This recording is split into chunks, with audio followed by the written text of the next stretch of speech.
Welcome to This Explainer. Today we're going to dive into a deeply fascinating philosophical text by Xu Fang titled The Futility of Arguing Right and Wrong. Now, if you've ever felt that obsessive, downright exhausting need to prove yourself right and someone else entirely wrong, and let's be honest, that is pretty much all of us at some point, this philosophy is absolutely going to challenge that impulse.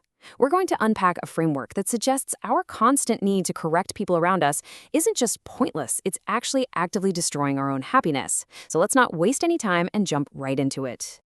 All right, let's start with Section 1, the absurdity of arguing from nature's perspective. To really grasp just how silly our arguments can be, the source material asks us to completely step outside our human bubble for a second and look at the natural world. It immediately hits us with this humorous but honestly striking image. Picture a fly and a bee having a massive, heated showdown over what's right and wrong. Can a bee tell a fly it's wrong for feeding on what it naturally feeds on? Well, the author concludes that in this scenario, clearly the one who bothers to argue is the one who's wrong. Why? Because arguing against the inherent nature of things is just fundamentally irrational. Taking that a step further, think about a tiny blade of grass and a massive, towering tree. If they were to somehow argue over right and wrong, who wins? The text states that, naturally, the one who remains silent is the one who's right. You see, the tree doesn't need to justify its height, and the grass certainly doesn't need to apologize for being small. Their sheer existence is justification enough. Silence, in the face of natural diversity, is presented as the ultimate form of being right. And this next example just hits the nail on the head. When a cat and a mouse, or a wolf and a sheep argue, neither predator nor prey is inherently wrong for existing exactly as they are designed to exist. Is the wolf wrong for hunting? No way. But the animal that stops to argue about the morality of the food chain? That one certainly is. The text is setting up a really powerful premise here. Existence simply does not require a defense attorney. Moving right along to Section 2, the illusion of wrong and breaking the paradigm. So the author takes this pure natural logic we just talked about and drops it right into the messy reality of our human relationships. The text asks us to take a hard look at the debates that totally consume our lives, whether it's these massive theological debates between different belief systems, or mortals arguing with sages, or even just husbands and wives arguing relentlessly until it actually ends in divorce. The source asks a really brutal question. When the relationship shatters, who actually ended up being right? It even highlights how incredibly absurd our judgments can get, like judging someone for their totally harmless preferences, like choosing to eat only sweet potatoes. We are constantly projecting our own standards onto other people and casually labeling them as wrong. Which brings us to a massive paradigm shift. The text argues that even if you are right 10,000 times over, yes, literally 10,000 times, you still cannot declare others wrong. Think about that for a second. Even between brothers, sisters, or close colleagues, if one person is destined for a completely different life path, the text metaphorically says one is destined for heaven, the other for hell, of course their thoughts and actions are going to differ entirely. You simply cannot claim moral superiority over their trajectory just because it looks different from yours. Okay, let's zoom way out for Section 3, Earth as a transit station, exploring the cosmic view. Let's see how this builds into a truly grand cosmic perspective on why human judgment is so deeply flawed. The text invites us to entirely redefine the human world here.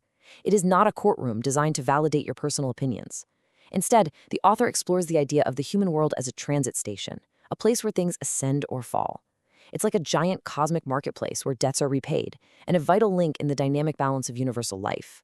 When we view the world through this wide lens, complaining that the universe or the Tao is unfair isn't a sign of righteous justice. It's honestly just short-sightedness. It's a total failure to see the massive, complex machinery working behind the scenes.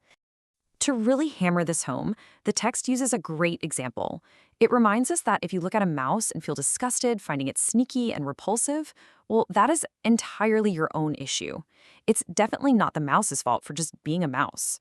Whenever we feel the world is unfair or that someone is inherently wrong, it merely reveals our own blindness to the much deeper chain of past causes and consequences that put them there in the first place. So, how do we use this?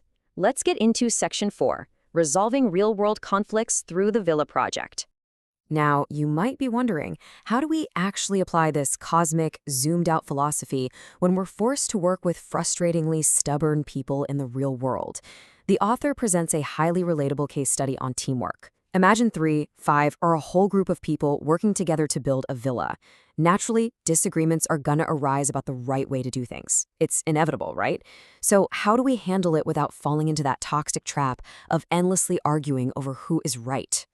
The text lays out a brilliantly clear flowchart for resolving this friction without the arguing. Step 1. Whoever is in charge gets the final say, and, crucially, bears all the consequences. Step 2. The rest of the team should simply cooperate with joy. Now, if you don't like the leader's way, you have Step 3, step up, take charge yourself, and bear all those consequences.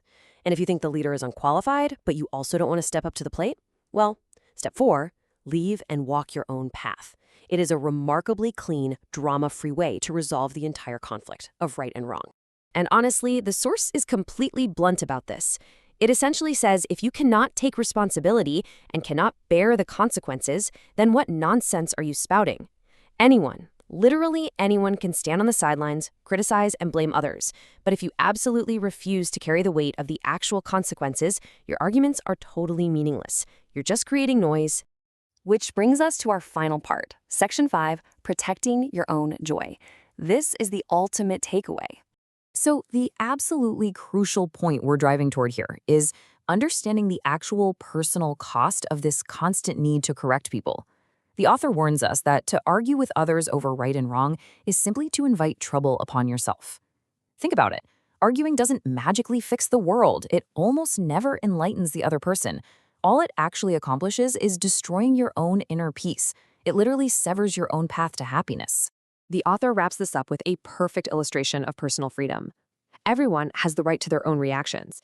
If someone wants to laugh, hey, that is their freedom. If someone wants to cry, that is completely their right.